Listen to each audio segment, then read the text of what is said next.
అనుకుంటా madam, Saudi కొత్త సమయంలో అమ్మాయిని ఒక అబ్బాయి స్ట్రైట్ ఫార్వర్డ్ గా చూస్తేనే పాటలు గన్ షాట్ చేస్తారు. అలాంటిది మన వైపు ఇన్ని జరుగుతున్నా కూడా కనీసం స్పందించడం కాదు, వాళ్ళని జైల్లో కూడా వేయించట్లేదు. ఇప్పుడు స్టిల్ ఆయన బయటనే ఉన్నాడు. ఆ అజయ్ ఆ పర్సన్ ఇంకా కస్టడీ అంటే ఇంకా హోమ్ లోకి వెళ్ళలేదు, ఇంకా విచారణలోనే ఉంది.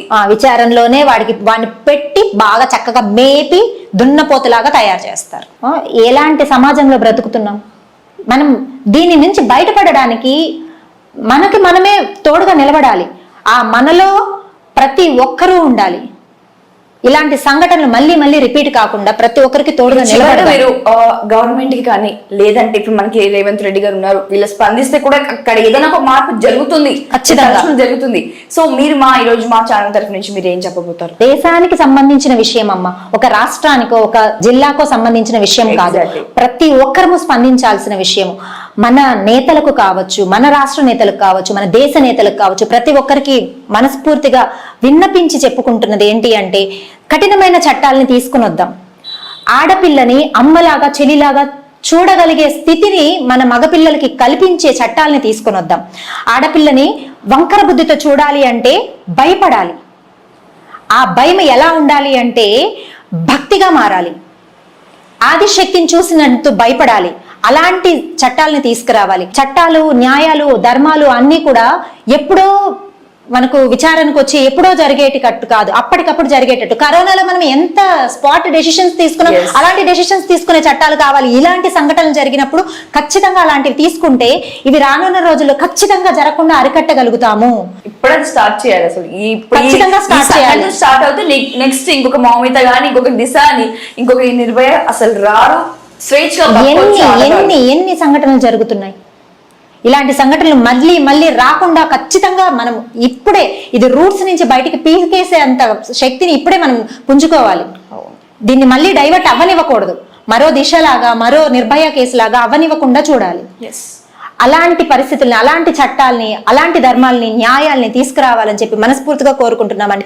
ఆడవాళ్ళందరి తరపున మిమ్మల్ని విన్నపంగా కోరుకుంటున్నాం. దయచేసి మంచి చట్టాలని తీసుకురండి. మన సమాజంలో భారతీయులందరూ నా సోదరీమణులు, సహోదరులు అని చెప్పి చెప్పుకునేలాగా ఉండాలి. కానీ భారతదేశంలో ఇలాంటి అరాచకాలు జరుగుతున్నాయా, ఇలాంటి సంఘటనలు ఉంటాయా అని ఇంకొక దేశాలు మనం చూసి నవ్వే పరిస్థితులు రాకుండా చేసుకుందాం.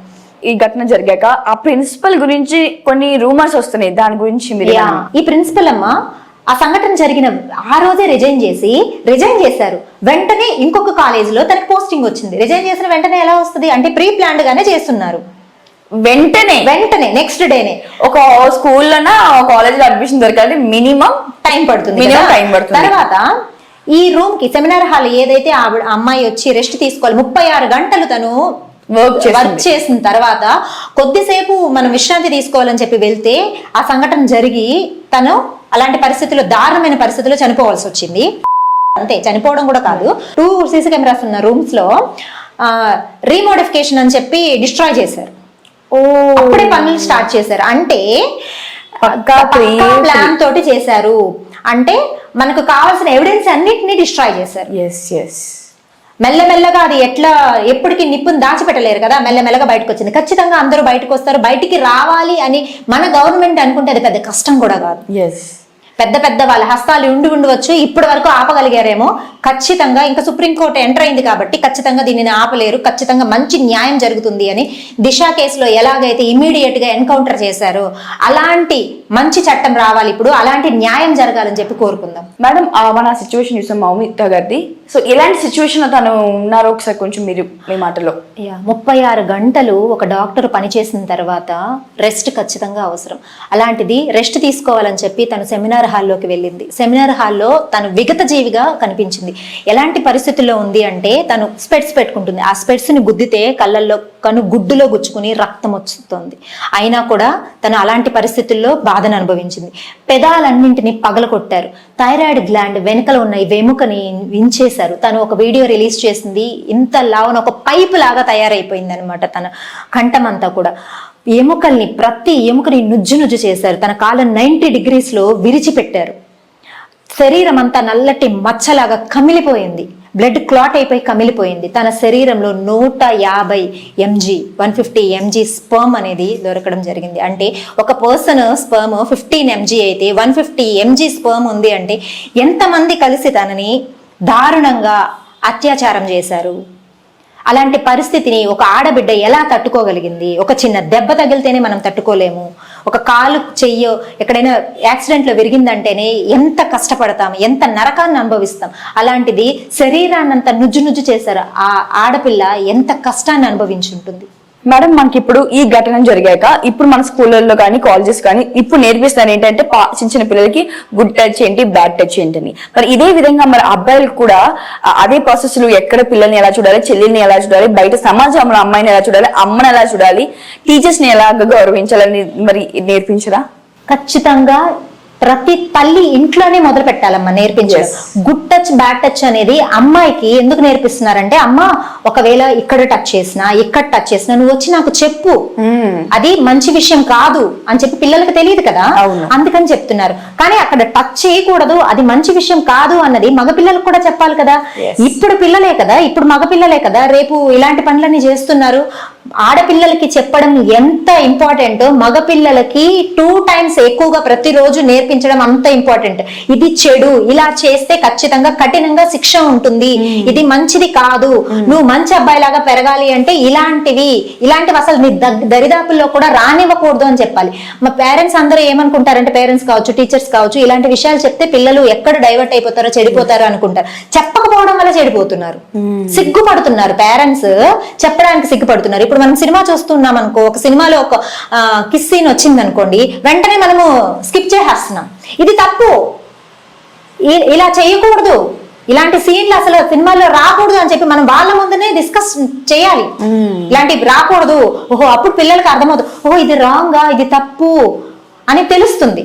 సినిమాలు అట్లా చూపిస్తున్నారు, మొబైల్స్ లోనూ అలానే ఉంటున్నాయి. ఇంకా వాళ్ళు ఎలా ఆలోచనలు మారిపోతాయి. మనం కూడా ఇలాంటి టాపిక్లు చెప్తే వాళ్ళు ఏమన్నా అనుకుంటారేమో, మనకు సిగ్గు, మాట్లాడాలంటే సిగ్గు, పిల్లల ముందు మాట్లాడకూడదు అంటారు. పెద్దవాళ్ళు కూడా ఏదైనా తప్పు విషయము అది ఖచ్చితంగా అయితే పిల్లవాళ్ళ ముందరే ఖచ్చితంగా ఇది తప్పు అని చెప్పి నేర్పించాలి. ఆడపిల్లలకి, మగ పిల్లలు ఉన్న తల్లిదండ్రులందరూ కూడా ఖచ్చితంగా అమ్మాయిని ఎలా గౌరవించాలో ప్రతిరోజు నేర్పించాలి. నేను మా అబ్బాయికి ప్రతిరోజు చెప్తాను, అమ్మాయికి రెస్పెక్ట్ ఇవ్వు, నువ్వు జీవితంలో ఏమైనా సాధించగలుగుతావు. అమ్మాయిని అమ్మలాగా, చెల్లిలాగా, అక్కలాగా చూడు. వాళ్ళని భద్రంగా, నీ కో స్టూడెంట్ అయినా సరే, నీ ఫ్రెండ్ అయినా సరే, నువ్వు వాళ్ళని చాలా భద్రంగా తీసుకురావాలి ఇంటికి. చాలా జాగ్రత్తగా వాళ్ళని నువ్వు ప్రొటెక్ట్ చేయాలి. మన ఫ్రెండే కదా, ఇక్కడ చెయ్యేద్దాం సరదాగా, ఇవన్నీ తప్పు. తప్పంటే తప్పనే నేర్పించండి. సరదాలు మనకు అవసరం లేదు. జాగ్రత్త, ఒళ్ళు జాగ్రత్త, దగ్గర పెట్టుకొని నువ్వు కాలేజీకి వెళ్ళి ఇంటికి రా, స్కూల్కి వెళ్ళి ఇంటికి రా అని చెప్పి మగపిల్లలకి గట్టిగా చెప్పాలి. మన వాళ్ళు ఎంత మంచి వాళ్ళైనా ఉండనివ్వండి, మనం పదే చెప్తూ ఉంటే నిజంగానే అమ్మ చెప్తోంది కదా అంటే అందులో ఎంతో నిజం ఉంటుంది అని ఒక్కసారి కాకపోయినా ఒక్కసారైనా వాళ్ళకి ఎక్కి కూర్చుంటుంది మైండ్ లో. వాళ్ళ ఆలోచనలు కూడా ఎవరైనా తప్పు చేస్తుంటే కూడా రే ఇది తప్పు, మనం ఇలా చేయకూడదు అని చెప్పి వాళ్ళు ఎదుటి వాళ్ళకి చెప్పే రేంజ్కి వెళ్తారు. అలా కాకుండా మనం దాచిపెట్టుకొని పిల్లలు ఏమనుకుంటారో మొహమాటానికి పోయి మనము తప్పుని తప్పుగా ఎప్పుడైతే పిల్లలకు నేర్పిస్తామో ఇలాంటి సంఘటనలన్నీ జరగకుండా ఉంటాయి. ఇప్పుడు ఆపరేషన్ లేకుండానే మోకాళ్లకు ప్లాస్మా ట్రీట్మెంట్, మీ ఆర్థోపెటిక్ సమస్యలన్నిటికీ రోబోటిక్ టెక్నాలజీ ద్వారా తక్కువ ఖర్చుతో శాశ్వత పరిష్కారం, ఫ్రీ కన్సల్టేషన్, ప్రతి ట్రీట్మెంట్ పై 20% డిస్కౌంట్. ఈ ఆఫర్ కొద్ది రోజులు మాత్రమే, త్వరపడండి. V9 hospitals 9281465842.